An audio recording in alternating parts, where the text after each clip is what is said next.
আসসালামু আলাইকুম। বিসমিল্লাহির রহমানির রহিম। আপনাদের সবাইকে প্রীতি এবং শুভেচ্ছা জানিয়ে শুরু করছি আজকে একটু নতুন আলোচনা। প্রিয় খামারি ভাইয়েরা, আজকে আমি অত্যন্ত গুরুত্বপূর্ণ একটি বিষয় নিয়ে আপনাদের সাথে আলোচনা করব। সেটি আমরা যারা নাকি খামার করি তারা প্রত্যেকেই এই সমস্যায় পড়ি এবং এই সমস্যাটা অনেক সময় মারাত্মক আকার ধারণ করে। সেটি হচ্ছে যে গাভী বাছুর বিয়ানের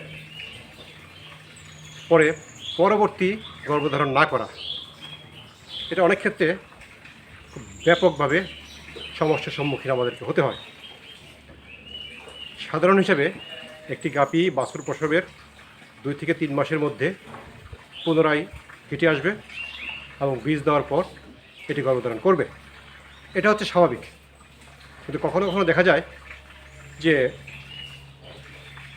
গাভী বাছুর প্রসব করার 2 মাস, 3 মাস, 4 মাস, 5 মাস, 6 মাস গাভী হিটে আসে না এবং আমরা বিষয়টাকে খুব বেশি গুরুত্ব দিই না। হয়তো অনেক সময় ভাবি যে আসলে আসবে আসবে আসবে, কিন্তু দেখা যাচ্ছে যে এটা আসছে না। এটা খামারের জন্য সবচেয়ে বড় ক্ষতির দিক। কারণ আমরা জানি যে একটি গাভী 10 থেকে 12 মাস দুধ দেয় এবং পরবর্তীতে 2 মাস ড্রাই পিরিয়ড থাকে এবং আবার যখন বাছুর প্রসব করে আবার নতুন করে গাভী দুধ দেওয়া শুরু করে। সেটা হচ্ছে এটি খামারের সাধারণ নিয়ম। যখন এটা ব্রেক হয়,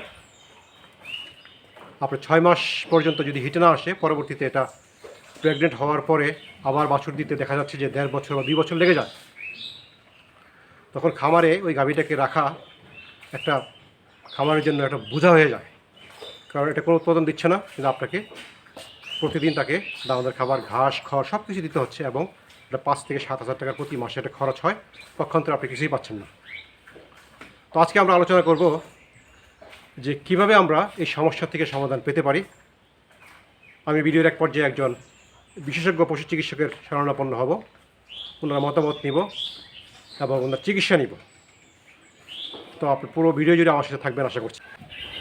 আমি আমার খামারে এই সমস্যার সম্মুখীন হয়েছি এবং আমার খামারে আপনাদেরকে কয়েকটি গাভী দেখাবো, যে গাভীগুলি প্রথম বাচ্চা প্রসবের 6 মাস পার হয়ে গেছে, হিটে আসে নাই। আবার যখন হিটে আসছে আমরা এটাকে বীজ দিয়েছি কিন্তু হিট রাখে নাই। এইভাবে প্রায় বলা যাচ্ছে যে একটি গাভী প্রথম বাছুর প্রসবের 14 মাস হয়ে গেছে, এটাকে আমরা 5 বার বীজ দিয়েছি। সবচেয়ে মজার বিষয় হচ্ছে যে এই গাভীটির যে বাছুর, এই বাছুরটিও এখন আমরা হিটে এসেছিল এবং তাকেও আমরা বীজ দিয়েছি। আলহামদুলিল্লাহ মনে হচ্ছে যে এই বাছুরটি বীজ রেখেছে, কিন্তু আমরা এখনও জানি না যে এটার মা বীজ রেখেছে কিনা। আপনারা যে গাভীটি দেখতে পাচ্ছেন এটি আমাদের খামারের একটি বলা যাচ্ছে যে ভালো দুধ দেওয়ার গাভী। এই গাভী থেকে আমরা 21 লিটার পর্যন্ত দুধ পেয়েছি। এই গাভীটি প্রথম বাচ্চা প্রসবের পর দীর্ঘ 6 মাস হিটে আসেনি। তা আমরা খুব একটা গুরুত্ব দিই নাই। আমরা ভেবেছিলাম যে হিটে তো আসবেই। তো 6 মাস পর আমরা একজন পশু চিকিৎসকের শরণাপন্ন হয়েছিলাম। তিনি আমাদেরকে কিছু ট্রিটমেন্ট দিয়েছিলেন এবং ট্রিটমেন্ট দেওয়ার পরে পরবর্তী মাসে এটি হিটে আসে এবং আমরা একজন এআই কোডের মাধ্যমে এটিকে বীজ দেই। কিন্তু সবচেয়ে বেশি পরিতাপের বিষয় হচ্ছে যে এটাকে বীজ দেওয়ার পরেও পরবর্তী পর আমরা 5 বার বীজ দিয়েছি এবং লাস্ট বীজ দিয়েছি আমরা বলা যাচ্ছে যে এখন থেকে 2 মাস আগে। এরপরে আর এটা ডাকে আসে নাই। তা আমরা এখনও বুঝতে পারছি না যে এটা কনসেপ্ট রেখেছে কি না। তো পরবর্তী 1 মাস পর আমরা এটাকে চেক করবো যে এটা কনসেপ্ট রেখেছে কি না। এখন যে আপনারা যে দেখছেন বকনা, এটা একটা বকনা। এটা যে গাভীটা দেখালাম এটার বকনা, এটার বয়স এখন বলা যাচ্ছে যে 15 মাস এবং এটি বয়স যখন 13 মাস তখন এটা হিটে এসেছিল। আমরা এটাকে বীজ দিয়েছি এবং পরবর্তী তার ডাকে আসে নাই। আমরা আশা করছি যে এটা হয়তোবা বীজটা রেখেছে এবং কনসেপ্ট করেছে। তো দর্শক বুঝতে পারছেন যে মা এখনও দ্বিতীয়বার গর্ভবতী হয় নাই, আমরা নিশ্চিত না, কিন্তু বাছুর এটা এখন গর্ভধারণ করেছে বলে আশা করা যাচ্ছে আর কি। তাহলে আপনার ওই যেটা নাকি এই গাভীটা, এটাকে আমরা গত প্রায় 5 মাস যাবৎ এটাকে আমরা খাবার দাবার দিচ্ছি, কিন্তু এটার কাছ থেকে আমরা কোনো প্রোডাকশান পাচ্ছি না। এটা খামারের জন্য কতটুকু লস, যারা খামার করেন তারাই বুঝতে পারবেন যে এটা কী পরিমাণ লস। আমি একজন খামার হিসেবে আমার কিছু বাস্তব অভিজ্ঞতা আপনাদের সাথে শেয়ার করব, এবং আমার অভিজ্ঞতা শেয়ার করার পর পরবর্তীতে আমরা এই পশু চিকিৎসকের শরণাপন্ন হব এবং ওনার মতামতটা শুনব। দর্শক, আমার যেটা মনে হয়েছে যে একটি গাভী বাচ্চা প্রসবের পর সময় মতো হিটে না আসারগুলি অনেকগুলি কারণ আছে। খামার হিসেবে আমার যে অভিজ্ঞতা হয়েছে, আমার কাছে মনে হয়েছে যে আসলে প্রথমত কারণ হচ্ছে যদি ওই গাভীটির শরীরে পুষ্টির ঘাটতি থাকে, অর্থাৎ সেটা শরীরে যদি ক্যালসিয়াম, ভিটামিন ডি, ই এবং বিভিন্ন মিনারেলসের অভাব হয়, তাহলে এটা সময় মতো হিটে আসবে না। দ্বিতীয়ত যে কারণটি আমার কাছে মনে হয়েছে যে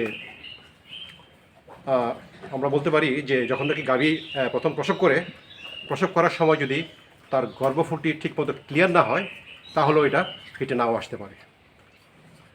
তৃতীয়ত, আমরা অনেক সময় যারা নাকি খামারে কাজ করে তারা অনেক সময় বুঝতে পারি না যে গাভীটি হিটে আসছে কিনা। অনেক সময় সাইলেন্ট হিট আসে, অনেক সময় গরু লাফালাফি ধাপাধাপি বা তার প্রস্রাবের রাস্তা দিয়ে যে মিউকাসটা আসার কথা, সেই মিউকাসটা অনেক সময় দেখা যায় না। এটা সাইলেন্ট আপনার হিট আসে।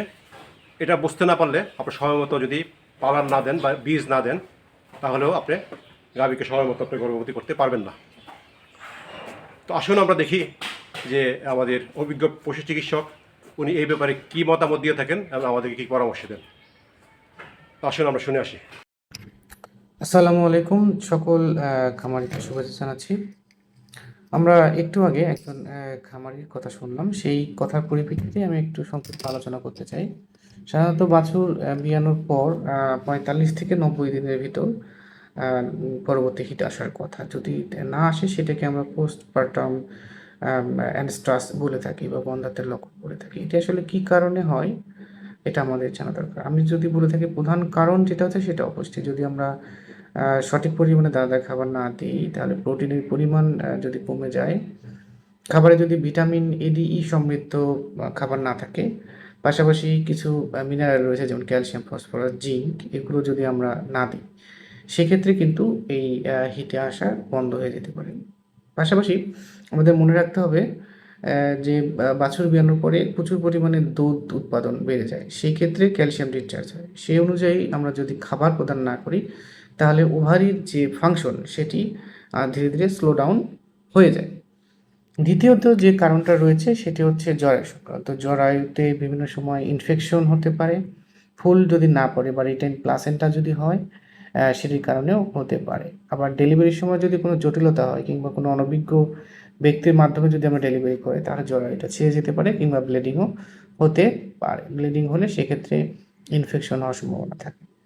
আরেকটি কারণ হচ্ছে যদি আপনার জরায়ুটা পার্মানেন্টলি ইনঅ্যাক্টিভ হয়ে যায় বা ওভারিটা যদি ইনঅ্যাক্টিভ হয়ে যায়, সেক্ষেত্রে কিন্তু হিটে আসবে না। দ্বিতীয়ত যে কারণটা রয়েছে সেটা হচ্ছে সাইলেন্ট হিট। অনেক সময় খামারিরা বুঝতে পারে না গরু আপনার হচ্ছে গাভী হিটে আসে, এটা খামারিরা বুঝতে পারে। অনেক সময় মাঝরাতেও ডাকাডাকি না করেই গরু কিন্তু হিটের সিমটম শো করতে পারে, সেক্ষেত্রে কিন্তু খামারিরা বুঝতে পারে না। আমরা কিভাবে বুঝবো জরায়ুতে ইনফেকশন হয়েছে? যদি সেই স্রাব যেগুলো পড়ে থাকে, সাদা স্রাব বা বিভিন্ন যে স্রাবগুলো, সেগুলো যদি দুর্গন্ধযুক্ত হয়, বা সেক্ষেত্রে আমরা কিন্তু বুঝতে পারবো যে জরায়ুতে সমস্যা হতে পারে, কিংবা ডেলিভারির পর জরায়ুটা ফাংশনাল হতে অনেক সময় নিচ্ছে, সেক্ষেত্রেও কিন্তু আমরা বুঝতে পারবো যে জরায়ুতে ইনফেকশন হয়েছে। সেক্ষেত্রে আমরা অবশ্যই জরায়ুটা ওয়াশ করতে হবে এবং প্রয়োজনীয় অ্যান্টিবায়োটিক প্রদান করতে হবে। যদি 90 দিনের মাথায়ও যদি হিটে না আসে, তাহলে আমরা কী ধরনের ব্যবস্থাপনা গ্রহণ করবো? অবশ্যই আমরা সেক্ষেত্রে পুষ্টির দিকে বেশি ইম্পর্টেন্স দিব। আমরা অবশ্যই দিনে 15 থেকে 25 কেজি ঘাস প্রদান করব, দানাদার খাবার প্রদান করব। প্রতি 2.5 লিটার দুধের জন্য আপনার হচ্ছে 1 কেজি করে দানাদার খাবার আমরা প্রদান করি। মিনারেল দিব 50 থেকে 70 গ্রাম। এবং ভিটামিন এ ডি ই সমৃদ্ধ খাবার দিতে হবে, ভিটামিন বি কমপ্লেক্স খাওয়ানো যেতে পারে। পাশাপাশি আমরা অবশ্যই গাভীকে হাঁটাবো 30 মিনিট, সেক্ষেত্রে কিন্তু ওভারিটা অ্যাক্টিভ হওয়ার সম্ভাবনা থাকে। এবং পর্যাপ্ত বিশ্রাম দিতে হবে। এবং ফাইনালি আমরা বিভিন্ন ধরনের হরমোনাল সাজেস্ট করে থাকি, যেমন গোনাডোট্রপিন রিলিজিং হরমোন যেটা রয়েছে, সেইটা আমরা দিয়ে থাকি। এটা অবশ্যই সঠিক ওভুলেশনে সাহায্য করে। পাশাপাশি প্রোস্টাগ্ল্যান্ডিন যে হরমোন রয়েছে সেটি সাইকেলটাকে সঠিক সময়ে নিয়ে আসার জন্য বা সঠিক সময়ে সাইকেল হওয়ার জন্য গুরুত্বপূর্ণ ভূমিকা পালন করে। এবং আমরা আরেকটি বিষয় জানবো যে আসলে আমরা কখন একজন অভিজ্ঞ ডাক্তারের বা ভেটেরিনারিয়ানের পরামর্শ নেব। যদি 90 দিনের পরেও আপনার গাভী হিতে না আসে এবং যদি দুর্গন্ধযুক্ত কোনো ডিসচার্জ আমরা পাই সেক্ষেত্রে, এবং গরু যদি খুবই পরিমাণ শুকিয়ে যায়, দুর্বল হয়ে যায় এবং হঠাৎ করে যদি দুধ উৎপাদন কমে যায়, তাহলে সেক্ষেত্রে অবশ্যই কিন্তু আমরা একজন অভিজ্ঞ ভেটেরিনারিয়ানের পরামর্শ নিই। মোরওভার আমি এই কথাগুলি শেষ করতে চাই, একজন দক্ষ খামারিকে হিটে আসার যে লক্ষণগুলো রয়েছে সেগুলো অবশ্যই জানতে হবে এবং সে অনুযায়ী তদারকি করতে হবে। তো খামারি ভাইয়েরা, আপনারা আশা করছি যে আজকে আমাদের যে বিশেষজ্ঞ চিকিৎসকের আলোচনায় উপকৃত হয়েছেন। একটি বিষয় আপনাদেরকে আবারও আমি বলতে চাই যে গাভী যদি প্রথম বাছুর প্রসবের পর অথবা একটি বাছুর প্রসবের পর পরবর্তী 3 মাস যদি হিটে না আসে, আপনাকে কিন্তু এটা চিকিৎসার ব্যাপারে উদ্যোগ নিতে হবে। আপনি যদি মনে করেন যে আপনি আরও 2-1 মাস দেখবেন, এভাবে যদি 5 থেকে 6 মাস কাটিয়ে দেন, এটা আপনার খামারের জন্য লসের বোঝা বয়ে আনবে। কারণ একটা গাভী সাধারণত 8 থেকে 12 মাস পর্যন্ত দুধ দিবে এবং ওই সময়টার পরে যতদিন আপনি এটাকে খাওয়াবেন ততদিনে আপনার লস আসবে।